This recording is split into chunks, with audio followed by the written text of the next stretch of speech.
Good morning and welcome. I'm Joe Sullivan, Chair of the Leadership Breakfast Committee for this year.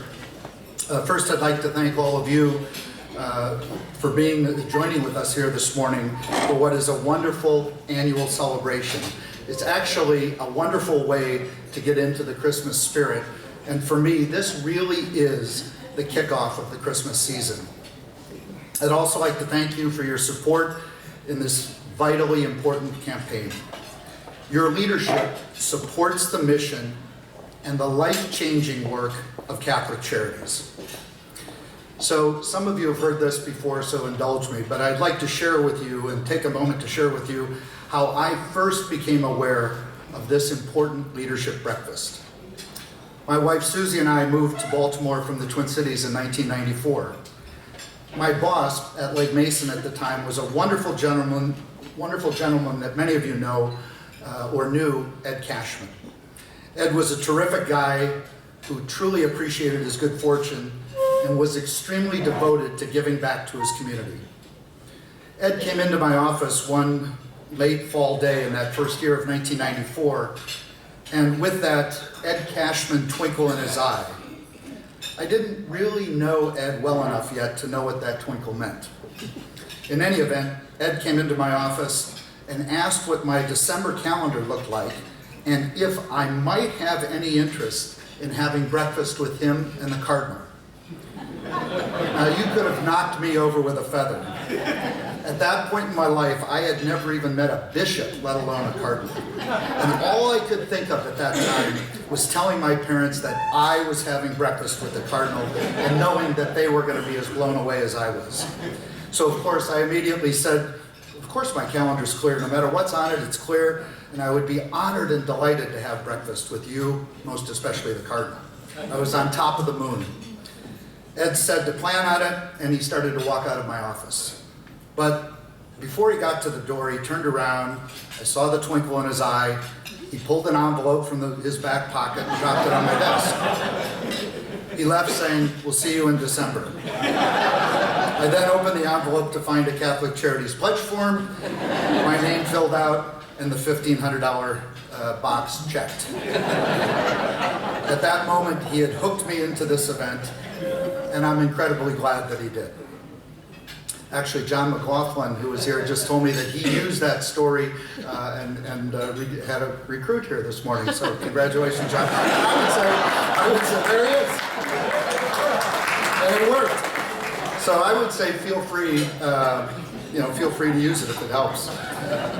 Today, the Leadership Breakfast campaign has grown into the largest annual source of private support for Catholic Charities. These funds support the work of Catholic Charities to serve literally hundreds of thousands of people. Every single day, the people of Catholic Charities work to feed, clothe, and shelter people, to help families find a home, to prepare adults for employment, to provide community and care for the elderly or disabled, and to support men and women to become better parents and citizens. Since that first breakfast with the Cardinal, I have attended most and supported every single leadership breakfast since. It has become part of our family Christmas tradition and, quite frankly, one of the best parts. I know many of you share similar stories and have similar feelings. Now, Archbishop, I'm told that today's attendance is a breakfast record. So it goes to show that you don't have to be a cardinal to draw a big crowd. And that's cardinal yet, right? You don't have to be a cardinal yet. But you do have to be a powerful, respected, and effective leader, which you are. The first leadership breakfast in 1980 raised $50,000. And since then, this event has raised over $30 million. So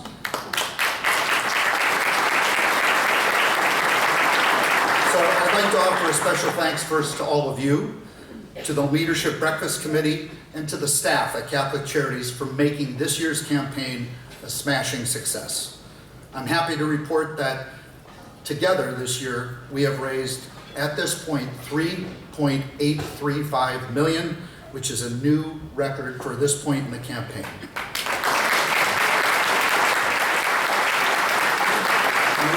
continue over the next several weeks to work towards our 2015 goal of 4.5 million, and I'm very confident that we'll get there. We may need your help a little bit more going forward, but I'm confident that we're going to get there. So with that, I'd like to ask the Leadership Breakfast Committee to please stand and be recognized for their commitment to this record-setting campaign initiative. Thank you. Patty, why don't you stay up? I just want to also announce and recognize Patty Brown, who will be next year's Leadership Breakfast Chair. Patty, I wish you a lot of success because I'm about to wrap up, and that means Bill comes up, and that's where Bill sets the goal for next year. So enjoy it. Enjoy your breakfast. You have 363 days ahead of you until next year's campaign. Anyway, with that, I'd like to turn it over to Bill McCarthy, the Executive Director of Catholic Charities, and I want to thank you for being here this morning.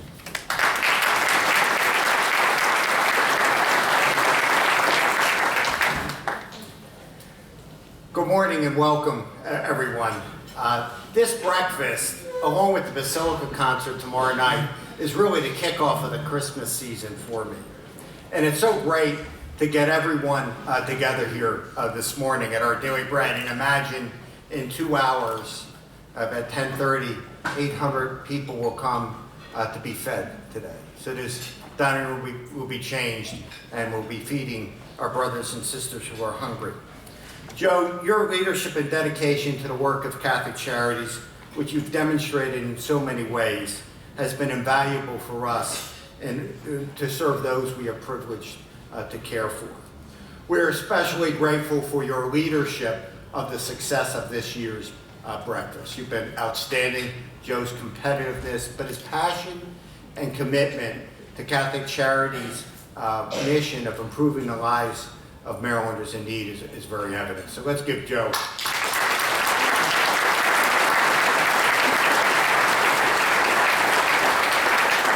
I too want to thank the Leadership Breakfast Committee for your amazing work in raising funds that are really critical for us in order to meet the ever-changing needs of our community. We're also, with tradition, are happy to have some former chairs of the Leadership Breakfast here with us this morning, and I'd like to recognize them. Bill Baird, Rick Burnt, Clinton Daly, Dan Dent, Buddy Emerson, Tim Hodge, Brian Rogers, and Abby Smith. Could you please stand and we can give them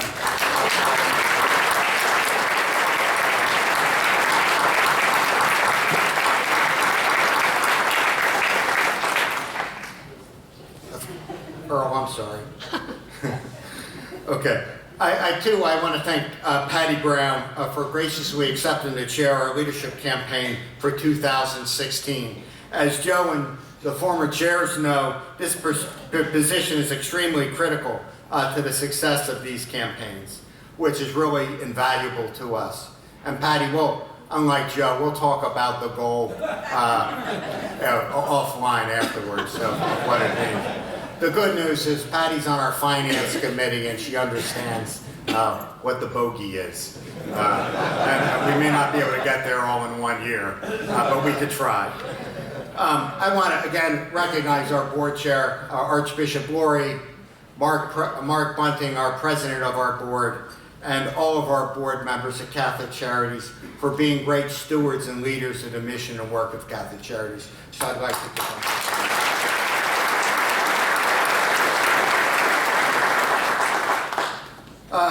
This morning I would like us to remember Monsignor Art Valenzuela, who was a rector of the Basilica, a Catholic Charities board member, and a dear friend who passed away in September. I remember it was at this breakfast last year when Art said the grace. He got me in trouble with my mother, said I only gave him 30 seconds, which wasn't true, by the way. And then we had the greatest experience because Art and his brother John and his sister-in-law Linda were going to Rome. And I got to meet them in Rome, and we spent a great day with Art. A tour of Rome with Monsignor Valenzuela was just absolutely spectacular. But Art was really a role model who lived a truly joy-filled life. And he was the greatest example of faith, courage, and grace. And just a person that, to me personally, is just a dear friend. And there's a little bit about Art in the front of our program, so thank you. I too want to thank each of you for your generous support of our mission and the work at Catholic Charities. Lives are improved and our community is made stronger because of your support. I am humbled, truly humbled, by your continued generosity that not only sustains our work, but allows us the flexibility to innovate, evolve, and change when circumstances warrant. The greatest resource at Catholic Charities are our people. My 2,200 colleagues, our 20,000 volunteers, our donors, and our partners. Their passion, commitment, and generosity are both humbling and inspiring. Catholic Charities is truly a movement to improve lives. I'm especially proud of my colleagues at Catholic Charities across the agency who have supported this breakfast campaign. It says a lot about a nonprofit when there's also has a financial support of its staff. This year, over 300 of my colleagues contributed $135,000 to this breakfast. So I'd like to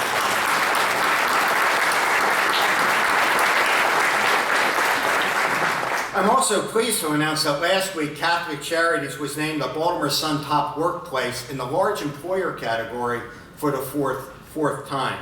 This honor is a credit to my colleagues and their belief and commitment in our vision, mission, and values. Again, that's a great honor for my colleagues to be recognized as a top workplace.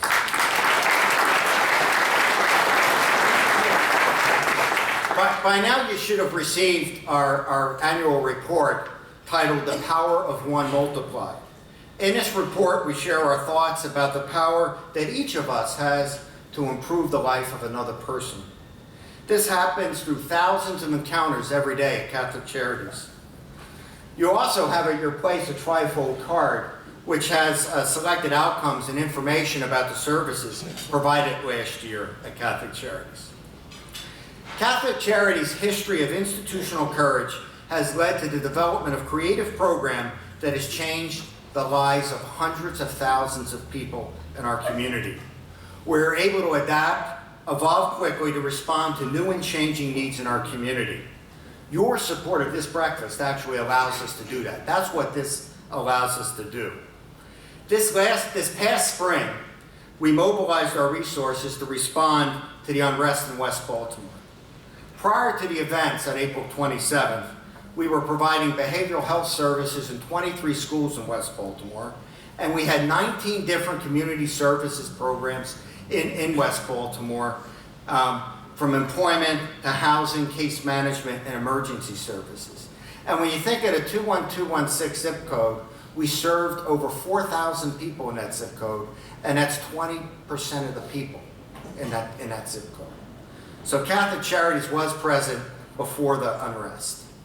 We've since built on our efforts and oversaw the expansion of our Head Start programs to 15 sites, now serving 700 children and families, up from 276 children and families the year before.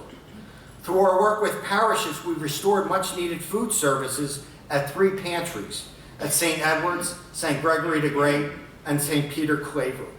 And we provide case management services to make sure that the other needs of people in the community are being met as well. This month, we opened a new employment center at St. Edward's, available to all members of our community in need of critical training and job opportunities. And to think about it, January 5th, we'll be starting our first auto mechanic certification training program, and we have 20 people signed up for that already as we start that critical work in West Baltimore. In collaboration with the No Boundaries Coalition, the Penn North Association, St. Peter Claver Parish, and the Baltimore City Health Department, we just developed a partnership to operate a Safe Streets program in Sandtown, Winchester. Safe Streets is a highly effective violence interruption program that has proven to save lives. In order to bring about change, we must step up, we must be present, and offer solutions that will stop the violence and killings in our community. In 4 other neighborhoods in Baltimore and neighborhoods in Chicago, Milwaukee, and other cities, there has been a 50% reduction in violent crime and an even greater reduction in murders. Cherry Hill and McGeldry Park, where Safe Streets already operates, has gone a year without a murder. So we're standing up, and it's thanks to this breakfast that we're allowed to do this. A year and a half ago, our nation faced a humanitarian crisis involving tens of thousands of mothers, fathers, and children who came to our southern borders seeking safety. They had traveled nearly 2,000 miles to escape death, gang violence, and unspeakable atrocities in our home countries in Central America. We responded to the needs swiftly. We welcomed our neighbors and were ready with social services, health care, family reunification services, English language classes, and immigration legal services. Through partnerships among our Catholic Charities programs, others, and our colleagues, and more than 70 pro bono attorneys who raised their hands, received training, and took cases, we reunified more than 800 children with their families. In spite of the lack of media attention lately, the humanitarian crisis at our southern borders continues today. We've seen a significant increase in the number of unaccompanied children and families coming to the border over recent months. And at the Esperanza Center in October alone, we reunified 71 children with families. We continue to provide assistance and support and services every day. Recently, there's been much dialogue and debate across our country about assisting, supporting, and resettling refugees from war-torn Syria, Iraq, and other countries around the world. This debate has expanded and grown louder as a result of terrorist attacks in Paris, Lebanon, Nigeria, Chad, Afghanistan, and here at home. Consistent with our history, mission, guiding principles, and values, we will continue to provide assistance, support, and services to immigrants, refugees, and asylees coming to our country, state, and city, regardless of their country of origin, faith, or other circumstance. Our services will evolve to meet the changing and unique needs of our new neighbors. It is what we do. It is what we've always done. In addition to all of these critical community initiatives, your support has enabled Catholic Charities to provide, among other things, nearly 500,000 meals to people who are hungry, intake, case management, and emergency services to 16,000 people, employment placements for 400 men and women who were without jobs, transitional and permanent housing to 1,300 people who were without housing, medical consultation and health care services to 16,000 people who might not otherwise have access to health care, 23,000 mental health assessments, consultations, and sessions for children and their families, supportive senior housing, which is home to nearly 2,000 older Marylanders with limited incomes, and residential housing in our community that is home to 250 individuals with intellectual disabilities. Behind each of these numbers is a person with a story, a person who has had an encounter with a member of the Catholic Charities team, and it is a better place because of it. Being part of this mission is an incredible gift to me. As we do this work throughout Catholic Charities, one person at a time, something quite extraordinary happens. Our lives are changed for the better. Once again, I thank each of you for your generous support and for being part of this movement of improving lives and making our community better. Thank you very much.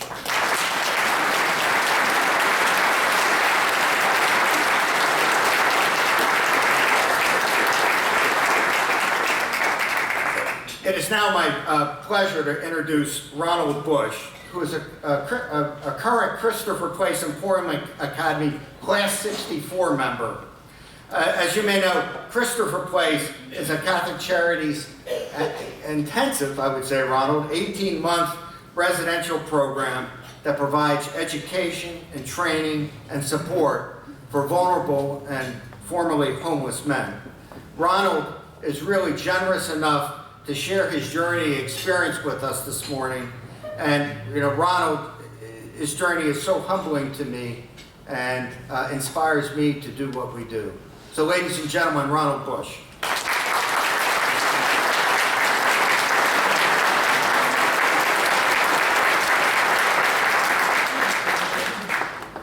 Good morning.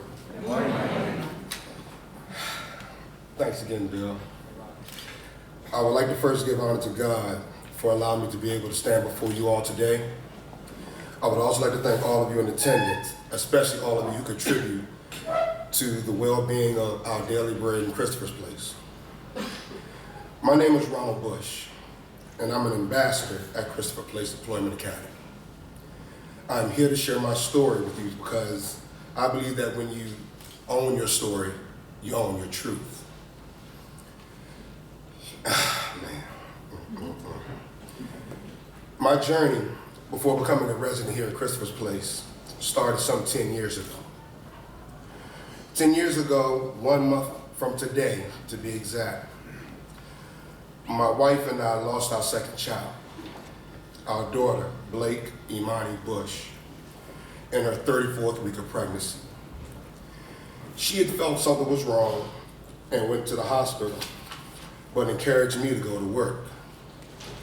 A few hours later, I received a call that I needed to report to the hospital right away. She was at Mercy, right around the corner. I was working in Montgomery County. By the time I arrived at the hospital, Blake was already gone. Our grief was deep. My wife and I started the foundation, Blake's Promise, which helps women and families endure loss and hardship. In 2006, I had spinal surgery on my lower back as a result of a car accident I was involved in 1992. I was in recovery 3 to 4 months without income, and this led to financial issues. We could barely make ends meet. Our marriage was on the decline, and we found out we were expecting another birth. In November of 2007, my youngest son was born.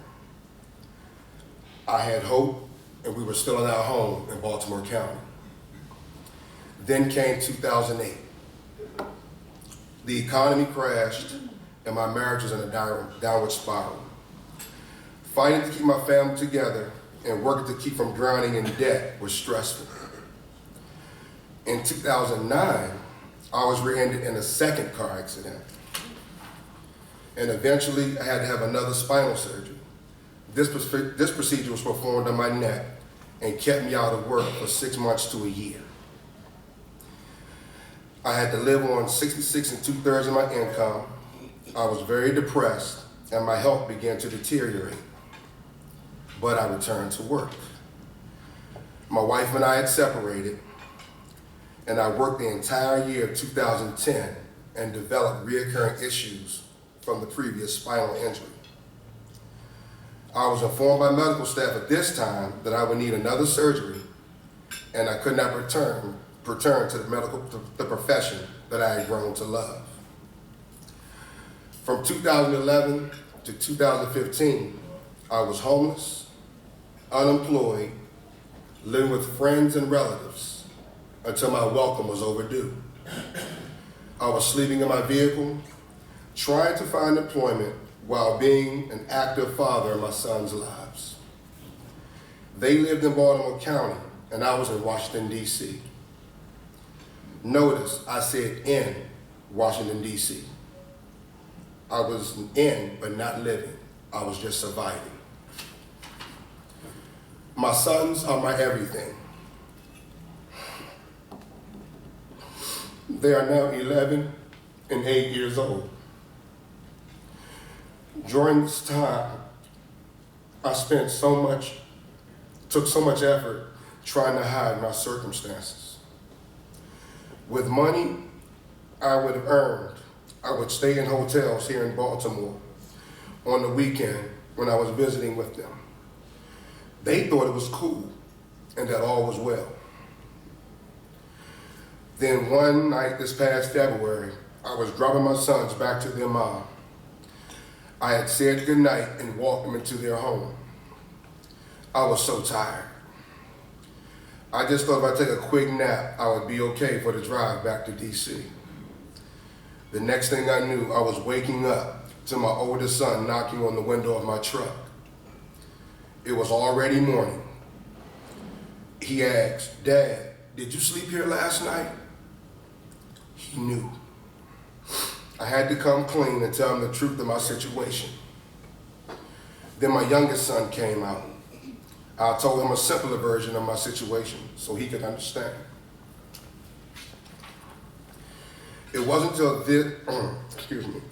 this time, my ex-wife, yes, I say ex, we were divorced in 2013, truly grasped the severity of my situation. I didn't start living again until March 2015, when I was led to Christopher Place with the assistance of my ex-wife. I participated in my entry interview on March 27th, and the decision was made that day.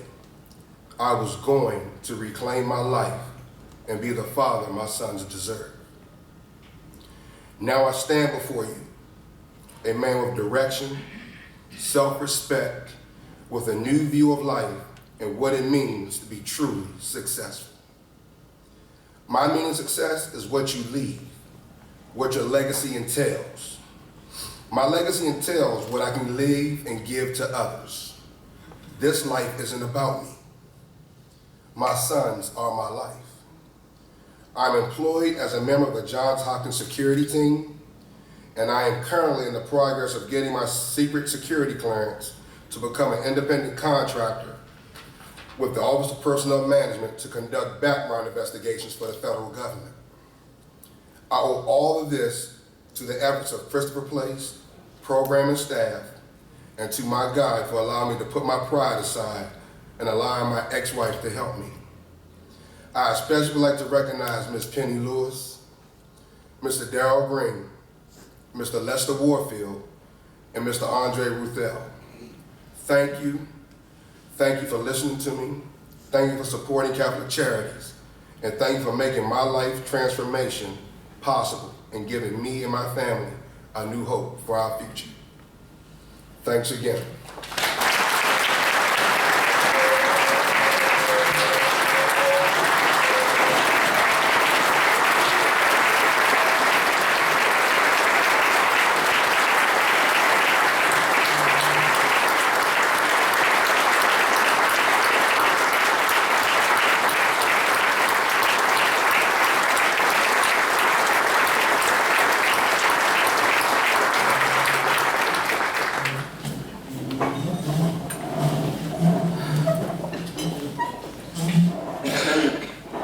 Ronald, thank you. We love you. That'll be awesome.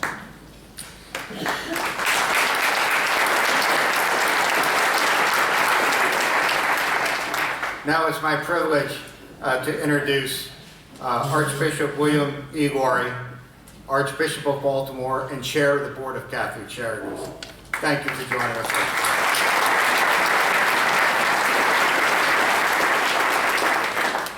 Yeah, it's tough being the cleanup batter at this game here. Ron, it was beautiful, and thank you so much for inspiring us and in a very real, flesh and blood way, reminding us why we do what we do at Catholic Charities. Thank you so much. So I said to Joe Sullivan, I said, the goal is to get out of here at 9 o'clock. He said, Archbishop, it's not a goal, it's a mandate. So you see why he's in charge. Bill McCarthy has very graciously thanked everybody who has had any hand, any role in driving forward the mission of Catholic Charities. But it is my joy, it's my privilege to ask all of you to join with me in expressing our undying gratitude to Bill McCarthy for his tremendous leadership.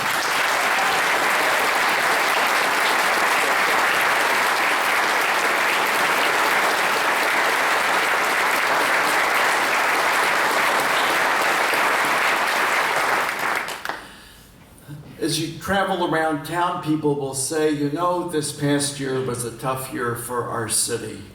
And indeed, as we think about the unrest back in April, it is and has been a tough year for our city. But you know, it's also a key moment.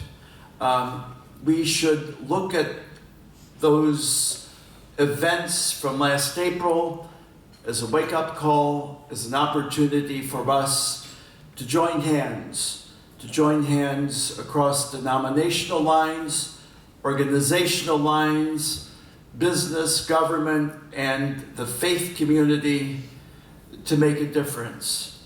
Long before the events of April, Catholic Charities was there, and as we tried to join hands to make a difference, Catholic Charities is truly a key player in a key moment, because it recognizes, always has, and always will, true human dignity. In a time when our political discourse can be kind of silly, Catholic Charities is a voice of reason, backed up by immense good works, and I, for one, am proud to be associated with it. Our efforts are very local. They're in the city, they're in the counties. We do everything from intense urban poverty to addressing Appalachian poverty out west in Western Maryland.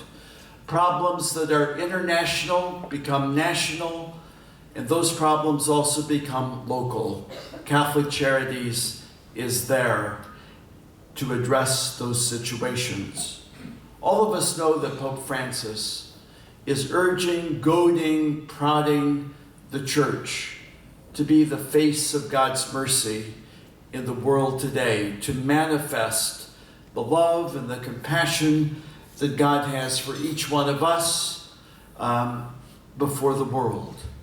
If all of us look into our hearts, I recognize how much we depend upon the Lord's love and the Lord's compassion for all of us.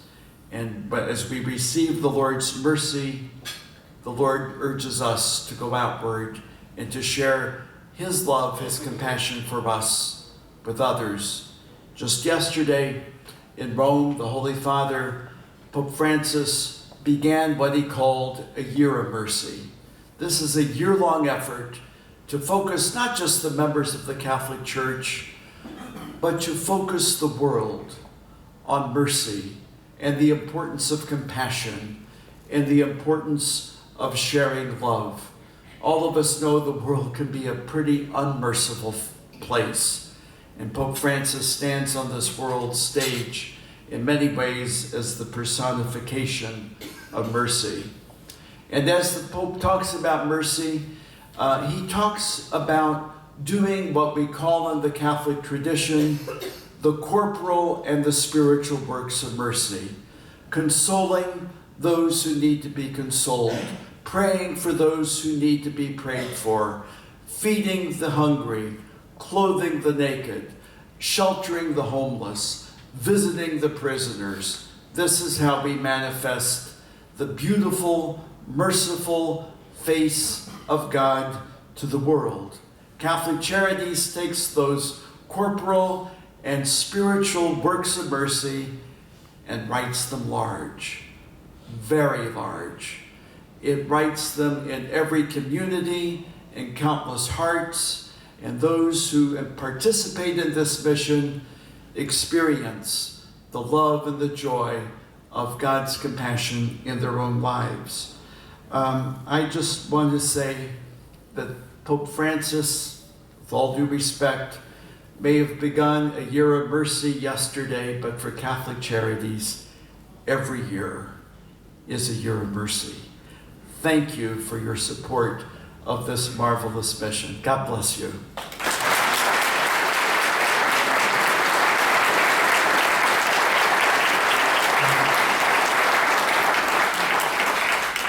Thank you, Archbishop. Andy Brooks, where's Andy Brooks? Could you stand up, Andy Brooks? Andy Brooks and Hank Buddha, I saw you both come in, but I neglected former chairs of this breakfast, probably the best breakfast we ever had, except for Brian Rogers. No. And this year's breakfast. Oh, we're not done, Joe. We're not done. And Hank Boot, I want to especially recognize the two of you for being past chairs of this breakfast, and Hank, for all that you do for Catholic Charities, particularly with the ladies at my sister's place lodge. So thank you very much.